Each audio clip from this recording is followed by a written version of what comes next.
अस्सलाम वालेकुम स्टूडेंट्स, आज हम चैप्टर नंबर 1 एंड 2 का रिव्यू लेक्चर स्टार्ट करते हैं। आप अपनी बुक्स ओपन रखिए और इसके अलावा जो भी मैं मार्क करवा रही हूँ उसको साथ साथ मार्क करते जाएं। पेज नंबर 11, क्वेश्चन नंबर 1 देखें। Fill in the blanks.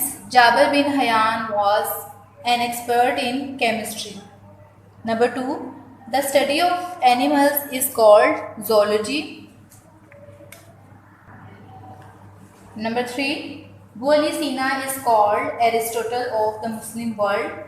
Number 4, Muhammad bin Zikriya divided chemical compounds into 4 categories, namely minerals, botanicals, animals and derived compounds. Number 5, Muslim scientist Jabir bin Hayyan is considered as the pioneer in the field of chemistry. Number 6, Kitab al-Manazir is the first book on specialties of light. Question number 2, put the sign tick against the correct statement and the sign cross against the wrong statement. Number 1, Bu Ali Sina was considered to be one of the founders of medicine. True. Number 2, Jabir bin Hayyan was the first who discussed in detail the causes, symptoms, cure and preventions of smallpox and measles. Cross. Number 3, Jabir bin Hayyan was an expert in physics. Cross. Number 4, Kitab al-Manazir is the publication of Ali Biruni. Cross. Number 5, the knowledge about animals is called botany. Wrong. Number 6, in the life of animals and plants, many factors are common. True. Question number 3 है,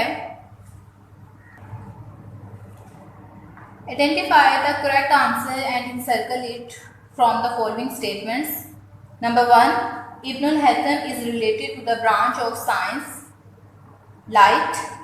Number 2, the name of famous book written by al-Biruni is Tahrirul Amakin. Number 3, the branch of science related to mechanics, heat, light and sound is physics. इसके अलावा exercise के question देखिए. Long question. Question number 4, what is meant by science. अगर आपसे short question में पूछा जाए what is meant by science तो आप साइंस की डेफिनेशन लिखेंगे और इसके अलावा आप हेडिंग लिखोगे इंपॉर्टेंट ब्रांचेस ऑफ साइंस, जिसमें आप केमिस्ट्री, फिजिक्स एंड बायोलॉजी लिख सकते हैं, या इसके अलावा बाकी ब्रांचेस के नेम्स भी लिखते हैं. ठीक है. लेकिन अगर आपको लॉन्ग में आ जाता है तो फिर आपने डेफिनेशन लिखनी है, इसके अलावा प्रिंसिपल ऑफ साइंस. ठीक है. यहाँ तक आप इसका प्रिंसिपल लिखेंगे कि the basic principle of science is observation and hypothesis, और इसके अलावा साइंटिफिक मेथड की डेफिनेशन लिखेंगे और इम्पोर्टेंट ब्रांचेस ऑफ साइंस के नेम्स लिखेंगे और या उसको ब्रीफली आप डिफाइन भी कर दें. अगर ये आपको लॉन्ग क्वेश्चन में आता है तो आपने इस तरीके से अटेम्प्ट करना है. क्वेश्चन नंबर 5 है, write down the important branches of science. What do you know about each branch of science. अगर आपको ये डिटेल में आ जाता है क्वेश्चन और ये बहुत इंपॉर्टेंट टॉपिक भी है तो ये आ भी सकता है. ठीक है. तो आपने इसमें किस तरह से करना है कि तमाम ब्रांचेस जो है उनको लिख देना है.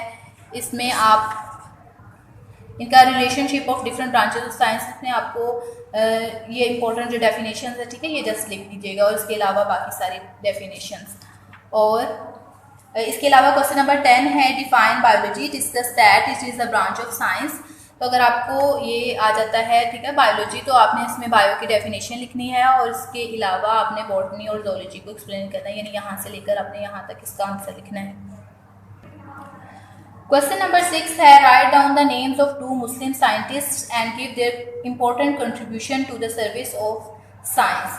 तो आप इसमें page number 3, contributions of Muslim and Pakistani scientist, इसमें आप, क्योंकि आपसे सिर्फ मुस्लिम साइंटिस्ट का ही पूछा गया है, तो आप एनी मुस्लिम साइंटिस्ट, 2 मुस्लिम साइंटिस्ट जो है उनके बारे में लिख सकते हैं, जैसे जाबिर बिन हयान या मोहम्मद बिन ज़िक्रिया, या इसके अलावा कोई भी जो आपको ईजी लगे आप उनका लिख सकते हैं.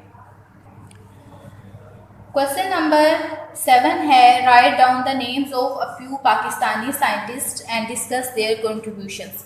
ठीक है. इसमें आप लोग क्या करोगे कि पेज नंबर 5 पर पाकिस्तानी साइंटिस्ट दिए गए हैं, इनमें आप सबको ब्रीफली जो है वो इनके बारे में लिख दें अगर ये आपको आ जाता है. क्वेश्चन नंबर 7 का आंसर आप यहाँ तक लिखेंगे, पेज नंबर 7 तक. उसके बाद नेक्स्ट क्वेश्चन है question number 8, what are the limitations of science.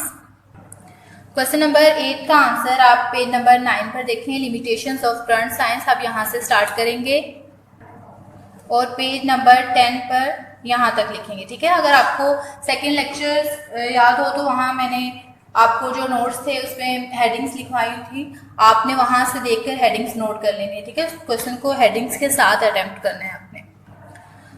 Question number 9 है what is meant by technology, give some examples of ancient technology. इसमें आप टेक्नोलॉजी की डेफिनेशन लिखेंगे, उसके बाद आप इसकी एग्जांपल्स लिखेंगे यहाँ से लेकर यहाँ तक।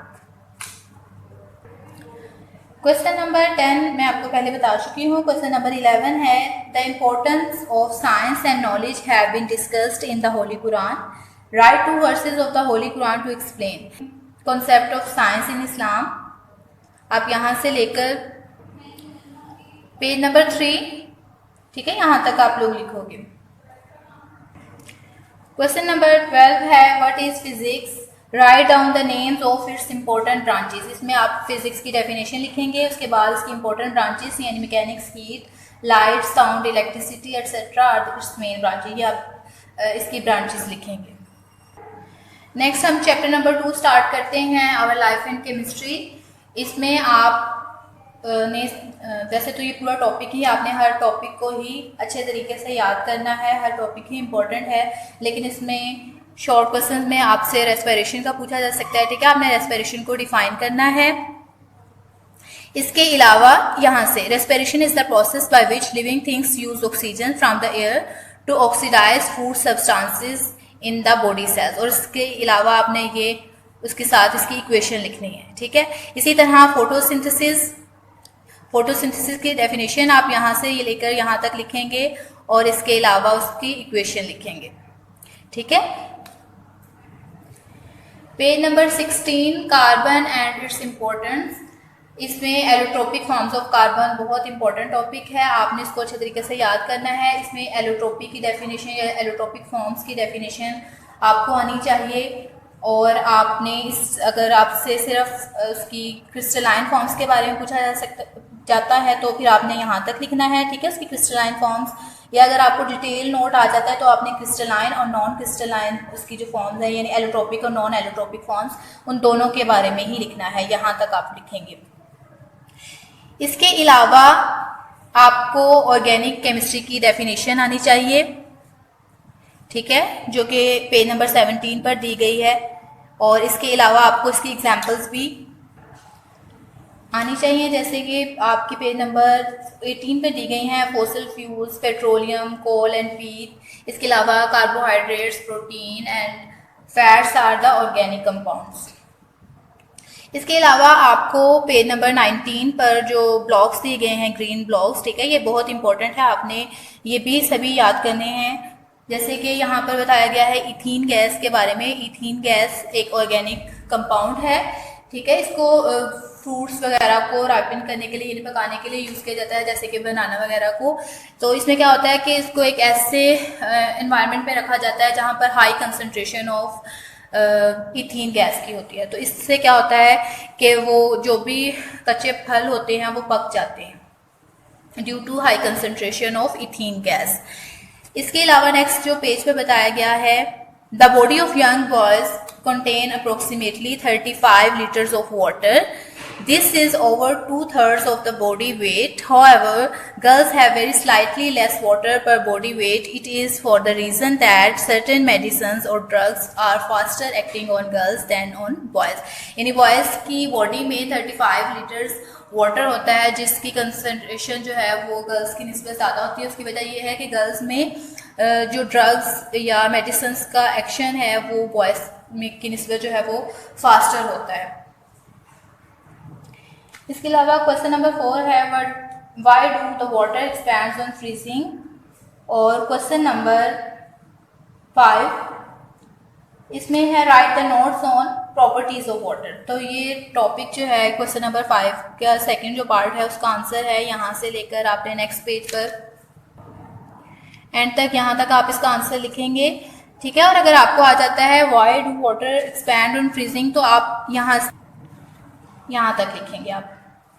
इसी तरह क्वेश्चन नंबर 5 का जो सेकंड पार्ट है, फर्स्ट पार्ट है वाटर एज यूनिवर्सल सॉल्वेंट, तो उसमें आप वाटर एज यूनिवर्सल सॉल्वेंट ये पूरा डिटेल में लिखेंगे। क्वेश्चन नंबर 6 है write the importance of any two elements found in the air. इसमें आप role of oxygen in air, role of nitrogen in air ये भी लिख सकते हैं, या इसके अलावा पेज नंबर 22 पर रोल ऑफ कार्बन डाइऑक्साइड या rare gases and their uses ये भी लिख सकते हैं। जो भी आपको इजी लगता है आप किसी भी कंपोनेंट के बारे में लिख सकते हैं। इसके अलावा पेज नंबर 25 पर देखें, आपसे पूछा जा सकता है डेफिनेशन एटीपी की या एडीपी की, तो आप यहाँ से लेकर यहाँ तक लिखेंगे कि एडीपी किसे कहते हैं या एटीपी किसे कहते हैं। इसके अलावा पेज नंबर 25 पर ही देखें पीवीसी यानी पॉलीविनाइल क्लोराइड, इसकी डेफिनेशन भी पूछी जा सकती है आपसे, तो आप पॉलीविनाइल क्लोराइड की डेफिनेशन लिखेंगे कि polyvinyl chloride is a common plastic compound of chlorine and it is known as PVC. Page number 26 पर आपको टिंचर ऑफ आयोडीन की डेफिनेशन आनी चाहिए। A dilute solution of iodine in ethanol which is known as a tincture of iodine is commonly used as an antiseptic। ठीक है, ये आप definition करोगे। पेज नंबर 26 और पेज नंबर 27 पर जो इम्पोर्टेंट पॉइंट्स और ये इम्पोर्टेंट डेफिनेशंस दी गई हैं, ठीक है, ये पूरे आपके चैप्टर को कवर करी हैं। आपके पूरे चैप्टर में आपने जितनी भी इम्पोर्टेंट डेफिनेशंस हैं वो ये सारे लिखी हुई हैं, तो आपने इनको अच्छे तरीके से याद करना है। और इसके अलावा आपने जितने भी एक्सरसाइज के क्वेश्चंस हैं वो अपनी नोटबुक पर लिखने भी हैं और उनको लर्न भी करना है।